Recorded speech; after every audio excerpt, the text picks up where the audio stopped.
Hello, my name is Violet Div. If you're watching this video, it's most likely because you're one of my conducting students preparing for the upcoming competitive season. You have probably been working on your field conducting patterns for a while now, so this video will serve as an introduction to concert conducting. Well, you may be asking, Violet, what is concert conducting?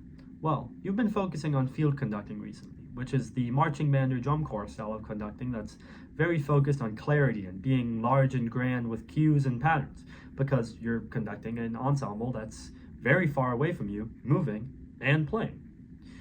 Well, concert conducting is a style of conducting usually employed in orchestras, wind ensembles, and choirs, where an ensemble is right in front of you and that huge grand pattern that you've been working on in field conducting isn't necessarily needed all the time.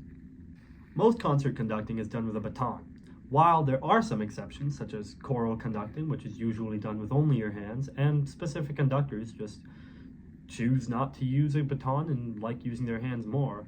I will be teaching you with a baton.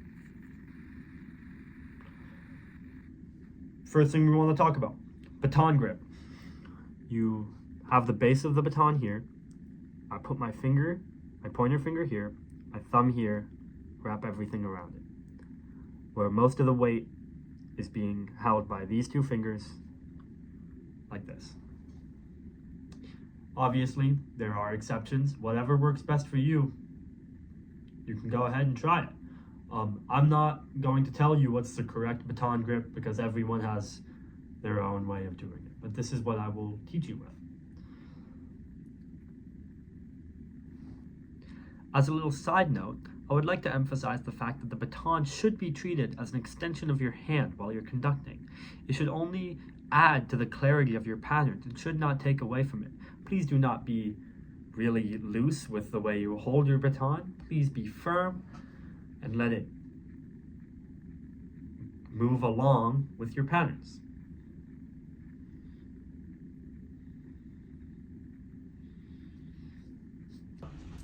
We're going to start by adjusting the camera. So, we're going to start by putting our baton down, actually.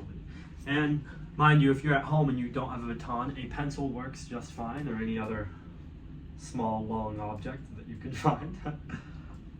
We're going to start with some field conducting review. So, by now, if you're one of my students, you have probably already learned your 4, 3, and 2 patterns. 1, 2, 3, 4. 1, 2, 3, or 1, 2, 3, and 1, 2.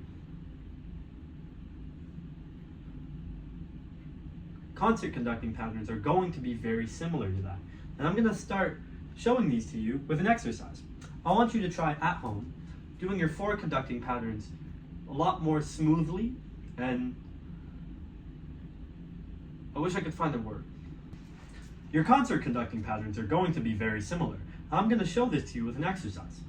Try doing your normal 4 pattern, but being a lot more sway, swoopy, whatever word you want to use. If you can see what I'm doing, you probably know what I mean. Or instead of being super harsh, like with clarifying your beats, you just sway into them. Do this with your 4 pattern.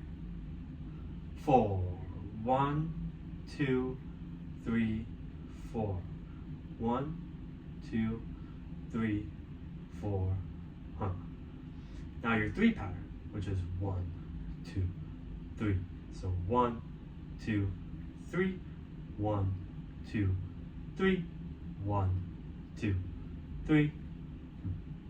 And then your 2 pattern. 1, 2, 1, 2, 1, 2, 1, 2, 1, 2. That is pretty much what you're going to do for concert conducting, but with a baton in your hand. So let's try it out. Let's start by picking up our baton. And let's start with a 4 pattern. 1, 2, 3, 4. 1, 2, 3, 4. 1, 2, 3, 4. 1, 2, 3, 4. Stop. move on to a 3 pattern. 1, 2, 3, 1, 2, 3, 1, 2, 3, 1, 2, 3. Now let's move to a 2 pattern. 1, 2, 1, 2, 1, 2, 1, 2, stop. This is a very common principle in concert conducting, being a lot more flowy with your motions and expressive with how you display your patterns. And I hope that served as a great introduction to your basic 3 concert conducting patterns.